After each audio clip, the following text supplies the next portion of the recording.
Parliament approves new policing laws. Government begins sugar worker cash grant distribution. Man admits to killing cousin with arrow. And heavy rains equals tight Christmas.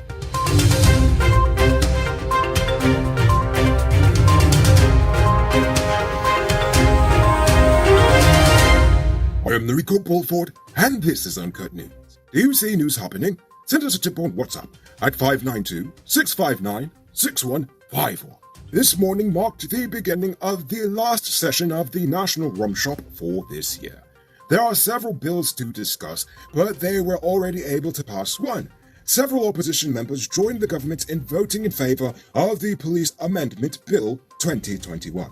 This support only came after the government dropped the proposed amendments allowing for the collection of DNA samples from detainees. This decision to drop that clause came after much condemnation from the opposition, the Guyana Bar Association, and of course, yours truly. The bill also allows for police to carry less lethal weapons under the misguided belief that this will reduce police brutality. In tomorrow's program, I'll explain why I believe the move is well-intentioned but terribly misguided. Between August 2nd, 2020 and September 28th, 2021, 16 security companies in Ghana were issued firearm licenses by the government. According to reports, there are more than 4,500 registered pistols, 3,000 registered shotguns, and 3,047 registered rifles owned by the Guyanese public. How many of these are in the hands of these 16 security firms has not been disclosed. On Saturday, the government began giving out its promised $250,000 payments to former sugar workers at the Enmore and Wales Sugar Estate. Over 1,500 sugar workers from Enmore received their checks out of the 7,500 sugar workers who were let go by OPNU in 2017. On Sunday, the government also went over to Rose Hall and Skeldon in Berbice to continue the handouts to the sugar workers.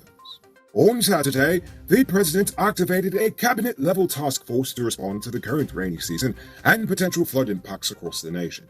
In the past 2 weeks, several parts of the country have been experiencing heavy rainfall, with the Weather Office predicting continuous rainfall for the next 2 months. Over 5,000 households across the nation have already been affected by floodwaters. The task force is working with all local authorities to ensure that all response and mitigative systems are in place and functional.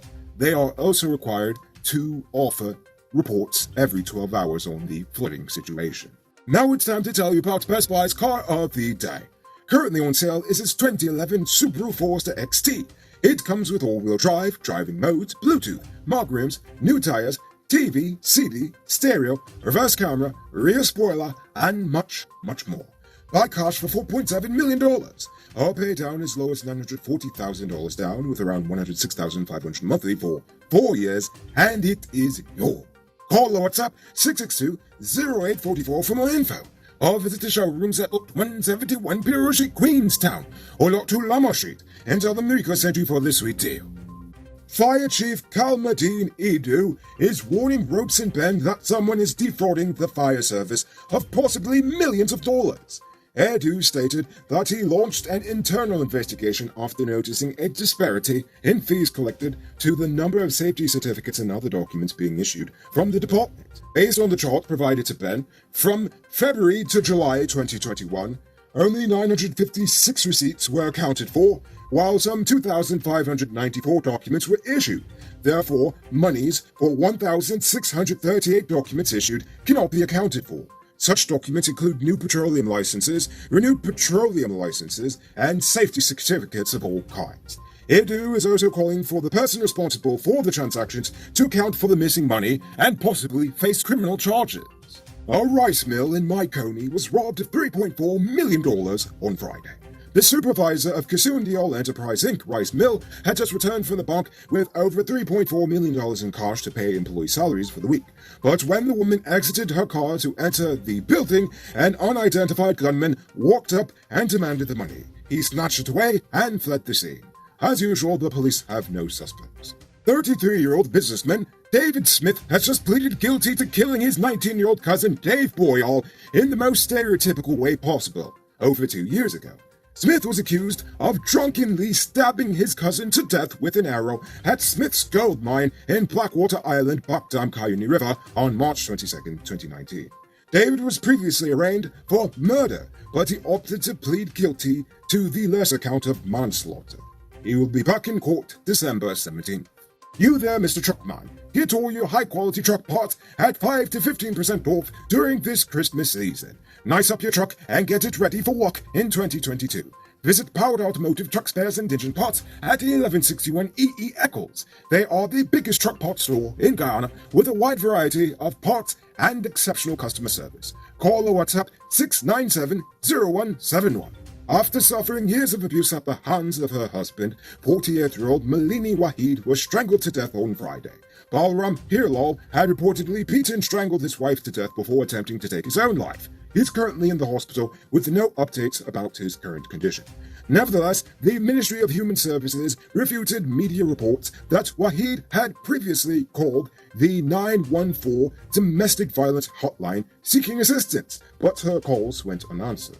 According to them, the records indicate no missed calls from any number registered to Wahid in the days, or even the day, previous to the murder.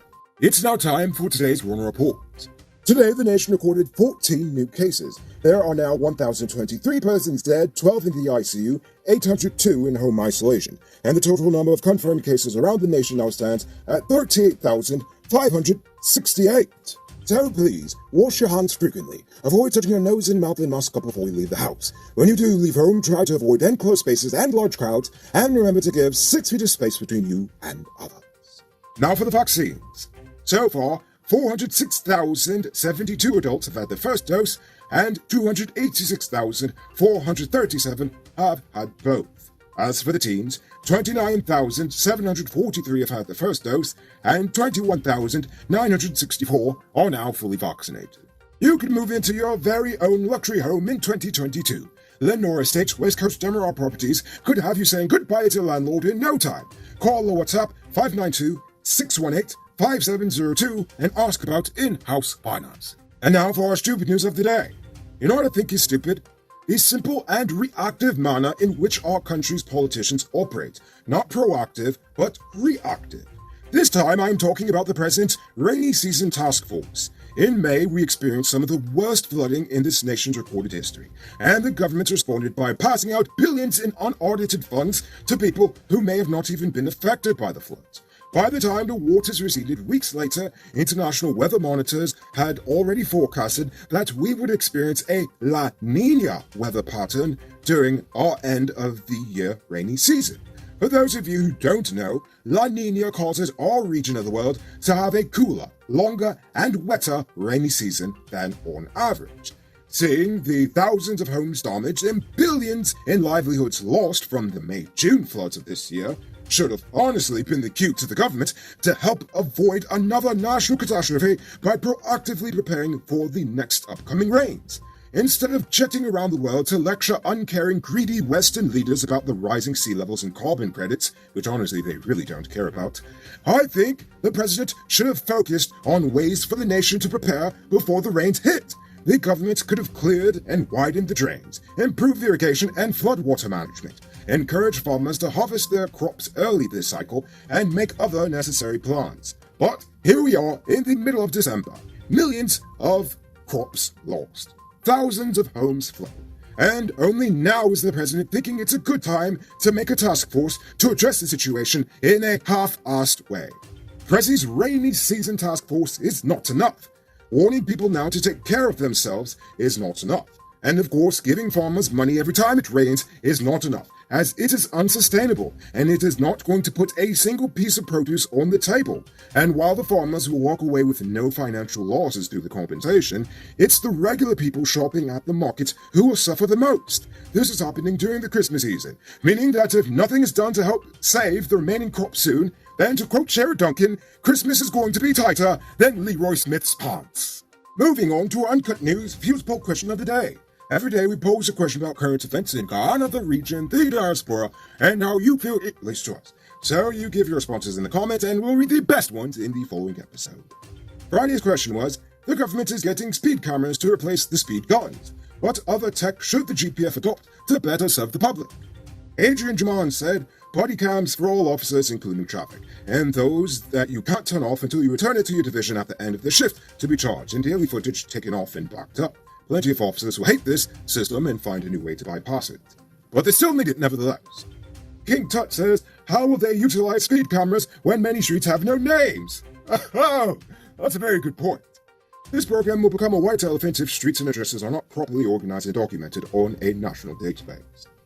And finally, Marlo G says, body cameras for sure, better forensic equipment and training, a more updated digital data collection system. Actually, they need better training in general. The whole infrastructure needs an overhaul. From the top down, they need a legit internal affairs department that holds the higher-ups accountable, because truly, you can get all the new equipment you want, and corrupt people will still find a way to abuse it. Well said, Marlo. Really, my thoughts exactly. So, before we get to tonight's question, are you still using a Mongo pelter by choice, or you simply can't afford a new cell phone? Well, good news for you! Digicel is slashing prices in half on the Samsung A3, the DL3 Pro and Pro Plus this Christmas. Upgrade to a brand new smartphone for just $9,750 at Tenny Cellular Plus Digicel Store. This offer includes a free 1-month Prime Bundle data plan. Pro tip, smartphones make great presents. So for tonight's question, do you think it's a good idea to change laws to make it easier for private citizens to legally obtain a gun? Why or why not? Think about that question and tell us in the comments below. If your response is good enough, we'll just might feature it in the next episode. Anyway, that's all the time we have for tonight, and check us out tomorrow for another. Until then, I'm Rico Bolford saying good night, folks. Hey, Uncut News viewers, thanks for watching. You can subscribe by clicking on this button over here, or click over there for more news. You can also drop a comment to let me know if you've made it to the end of the video. Goodbye for now.